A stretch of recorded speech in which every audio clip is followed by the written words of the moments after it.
You are listening to the Girl Talk Podcast. My name is Carol. It's Alicia. Hey, I'm Tricia. And we're so glad that you've joined us today. We certainly are living in unprecedented times. You've probably heard people say that. But I have found that as we now jump back into a somewhat normal life, that there's even more division about masks. No masks, 6 feet away, how many people. Everything seems to be a debate right now. In fact, I said the other day to a friend, I was like, every time you log on Facebook, do you feel like somebody's screaming at you? Because that's how I feel. Yeah, like immediately when I log in, I feel like, wait a minute. And that's part of the time in which we live. And there's so many different layers to it, I think. Jumping into this topic about the conflict that comes along with a pandemic. You know, we've never been here before. So this is uncharted territory for us all. And but I'm so torn. We had one situation where we went to the hairdresser to get our hair cut, and they requested that we wear masks. So we did. But in my regular just grocery store, if I'm running in and running out, I don't wear a mask. But I'd stay far enough away from people, and there usually aren't that many people in the grocery store where I go to. So I don't know. Where do you girls line up? For me, it's really hard because I didn't think something like wearing masks would divide people. Yeah. I really didn't. Yeah. That people would be so opinionated about if you wear a mask or if you don't wear a mask. And that's been very hard to see. And not just the masks, but should we stay closed? You know, a few weeks ago when things just started to open, people were like, reopen. And then I had equally a number of people, stay home. Yeah. And I'm like, who do I listen to? And surprised by certain people's opinions, and then personally just trying not to judge anybody. How do you have your own opinions or convictions about things and not judge others for when they have a different opinion? Right. And that's been just a struggle for me, and it's been stressful to watch because every time I go on Facebook, someone has posted something, and I'm like, oh my gosh, here we go. Yeah. And then people have to comment, and I just want everybody to kind of be in a respectful place. Sure. But I think it's harder because it's a health crisis, and people feel like their opinion is the, end. And everyone's sharing different research and different numbers, and we're not getting, It's confusing. Yeah, it is. It's just an extremely confusing time, and it's been stressful. I'll tell you when it changed for me. We were actually doing a professional development thing that we all did through the station, and one girl was talking, and she said, we developed a family plan. And I was like, And I said, tell me more about that. And so we got to talking about it, and she said, we decided that, and she's got elderly parents that are normally at risk for COVID-19. And she has a son that works in a job that is considered essential. So he's been going out the whole time. Her parents live with her. So, they were in this quandary about, okay, he's going out and coming in and being around people, and they're stuck here at home. And she said, we had to come up with a family plan. And she said, basically what that looked like was if we know that we're going to be going out to a grocery store, in order to protect my parents, we wear a mask so that we don't carry anything home to them. We have made arrangements in our household to keep our son he can still see them and visit with them, but not in close proximity just because of he's been out and back and forth. And she said, we had to come up with that family plan. This is what it looks like for our family, and this is what we're willing to do. And I thought that is a great idea, and I'd not heard anybody say that. And I think that screaming on Facebook is everybody's attempt to come up with a family plan, but you have to remember that your family plan doesn't have to be everybody's family plan, Yeah. And to allow people the room and the grace to do what they feel like they should do in whatever, because we don't know. I honestly believe, every day there comes out another study that, masks don't work and social distancing doesn't work. And then there's another study comes out that says we need to social distance more and for longer amounts of time because that's helping. And you need to wear a mask, but you only need to wear a mask if there's something different every day. So I think the point that I got out of that whole thing was I need to come up with a family plan. This is what it's going to mean for my family, and these are the decisions that we're going to make, and these are the things that we're going to do. And a lot of people like to play the faith card in there and say, oh, well, you don't trust God, And I don't know who I saw somebody posted, but they're like, I trust God, but I wear a seatbelt. You know, I trust God, but I stop at the stop signs when they're there, you know, because it's kind of the law. And although this is not a law per se, you do take those precautions to be, you know, healthy. And so I think there's just all this noise, and I think we so easily slipped back into. I mean, we were at such a sweet place of taking care of one another and cheering one another on. Waving at each other, always, hey, yay. I felt like in this protective bubble when we were all locked down because everybody was on the same playing field. And it was like checking on your neighbors, maybe that you didn't even know. You met them for the first time and saying, can I get you a gallon of milk when I go? Or I'm doing grocery pickup. Do you need anything? We so quickly slipped from that back into, I'm right, you're wrong, shut up and sit down. And I'm sorry if you have kids listening and they're not supposed to say shut up. I'm, by the way, a poor example for your children. So you should just know that from the get-go. But I think we so easily slipped back into that finger-pointing, yelling at each other I thing. think it's fear. I think we're scared, and I think we're True. kind of pushing it on other people, pointing fingers because of the fear. I have found that what I have to do is my own heart work. Because I would go into the grocery store, and in one situation I was wearing a mask, and then I see someone who's not wearing a mask. And in my mind, I'm like angry with that person. But then I'm like, wait a minute. I don't know that person. I don't know what happened to them. And then the next week, my dad needed something from the grocery store. I didn't have my mask. Guess what? I ran in the grocery store, and I got something for him because my elderly dad needed this thing. And so then I'm reminding myself of that woman in the grocery store, and I'm like, wait a minute.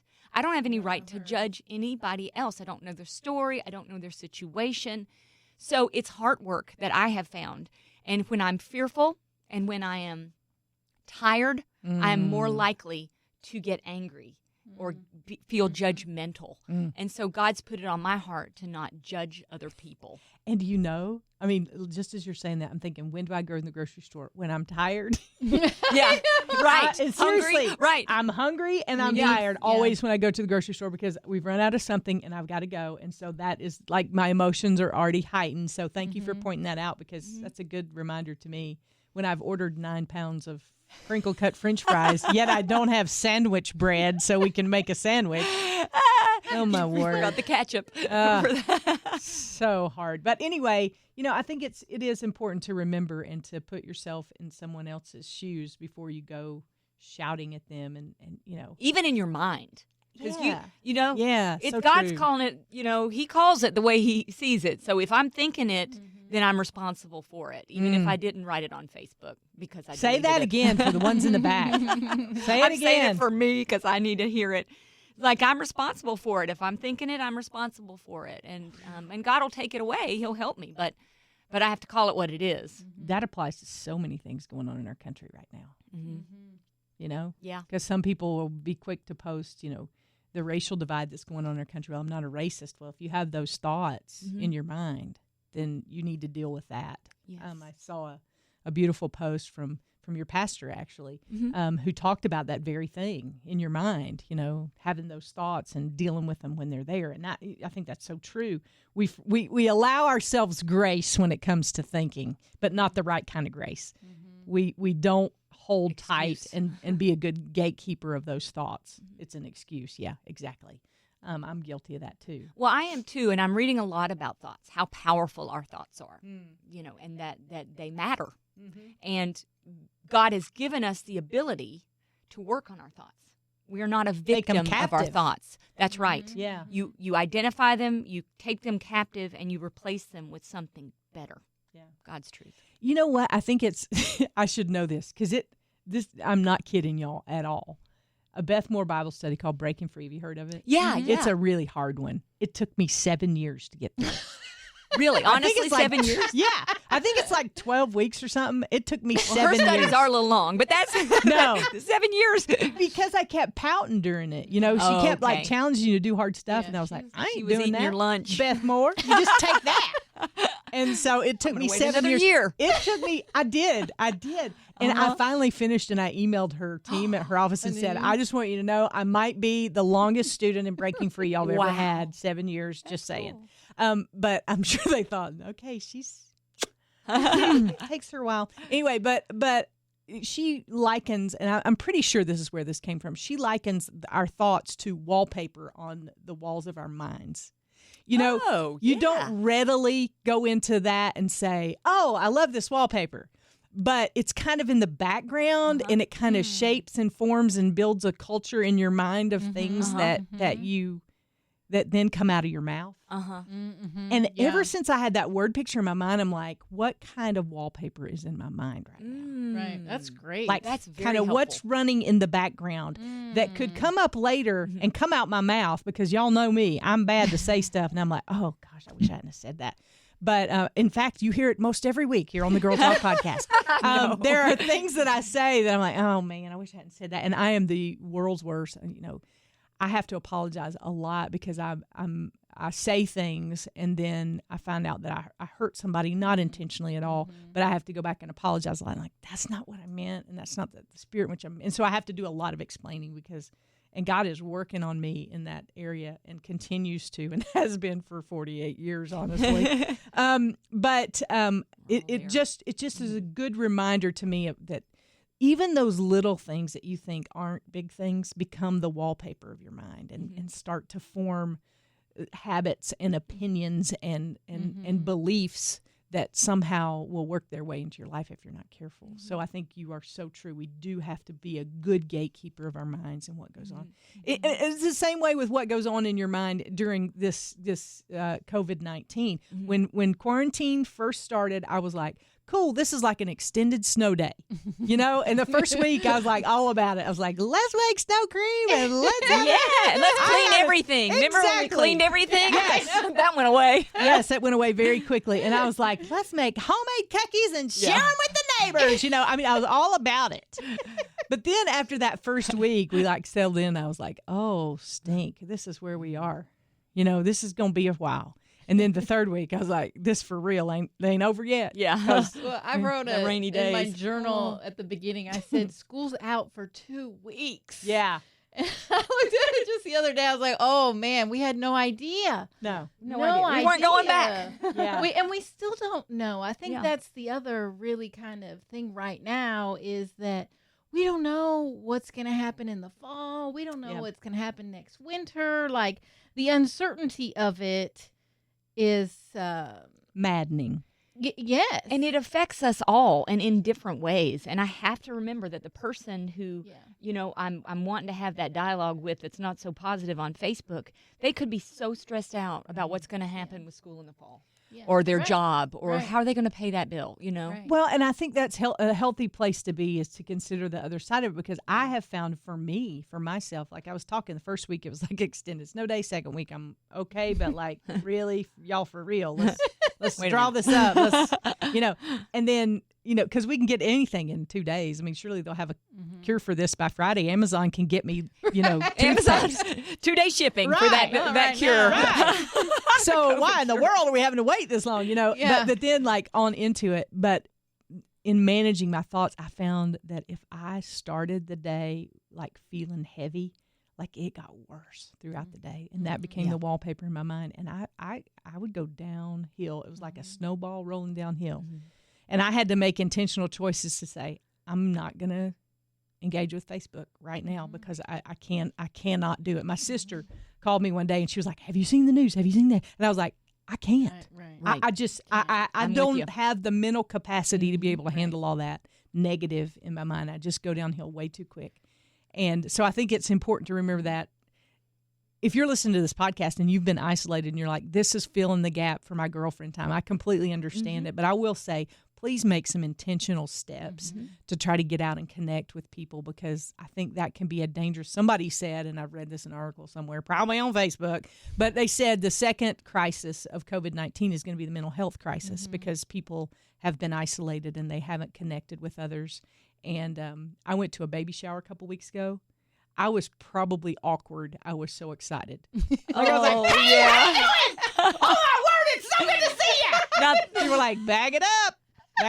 You know, I'm sure they were just like, okay, you are way too much. Because I'm too much on a normal day. But during a pandemic, I'm way too much. Extra. I love it. So extra. There ain't even a word. We love your extra, well, and though. it's, you know, it's such a stressful time. And For everybody. it is. Yeah. And so the other day I was very stressed about what we were, planning and what we were doing. And so I was like, oh my gosh, what am I? And it was the morning. I think it was Saturday or Sunday morning. And I went to the Bible app and I just started looking through the devotionals. And I found a new one. And I'm like, I need to do this right now. And it, just like you said, Carol, I did, because I did it in the morning. Yep. It was about anxiety. It was, I think it was a Max Lucado. It just gave me peace the entire day. I just was like, God, this is all yours. I know you're in control. I know you can handle all this. I'm giving it all to you. And my day just was so much better. I wasn't afraid. I didn't have stress. I actually was able to enjoy the day. But I had to get to that reminder of, okay, I need to have something fulfilling me right now, filling my thoughts that are different than all the stress and everything that is going and whirling on around me and the unknown of what's happening. That is so true, and I have had a similar experience with that. I did a Bible study, and it talked about starting your day with God. And so basically what I have started doing is I will not check Facebook. I will not look at the news. I will not do anything until I spend some time in prayer, because the second I open my mind to the Facebook thing or the news thing, I can spiral away. And the same is true for lying in bed thinking about my day, starting to stress out about, I've got this I've got to do and that I've got to do. How am I going to get it done? Can spiral me off into a bad place. But if I start first with God, and He has been so faithful ever since I started doing this. If I start first with God in that morning, then everything else works itself out. But I have to do that. I can't look at Facebook. I can't open the news. Sometimes I'll do my email, but only if I'm looking for something from Amazon. But apart from that, don't let yourself get thinking about the day until you get yourself thinking about the God who's going to control that day. That has helped me so much. That's good stuff. And I tell you, you have been really... y'all's friendship is so important to me, and I've realized that more now than ever before because I've missed you guys so much. But especially Tricia, you have reminded me to check in on myself, like just do a check in and see how you're doing. And during the middle part of my day, there's this one thing that I've been struggling with, and during the middle part of my day, I'm really bad to go, I've spent the whole morning worrying or giving that attention or struggling with that. And you don't even realize it. No. That was me the other day. Yep. I'm like, I had been stressed out for days, and I'm like, what is going on? Yeah. And I didn't even realize that was happening.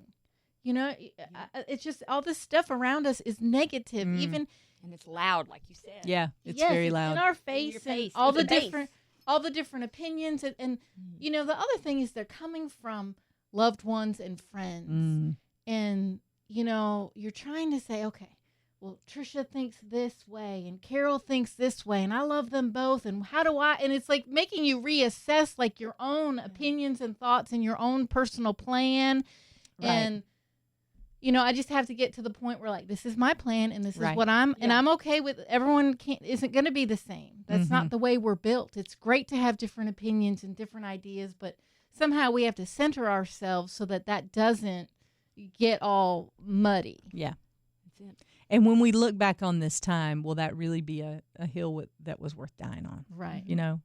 Right. I don't think it will. I want to look back on this time and see it a time of growth and a time of being able to return to the things that were really most important, And so I don't know. I don't know that we have come up with a lot of answers, but I think checking in on yourself is a good thing. Making sure you're connecting with people, whatever that looks like, even if it's, I know a Zoom call or a FaceTime is not the same as being face-to-face with people. I get that.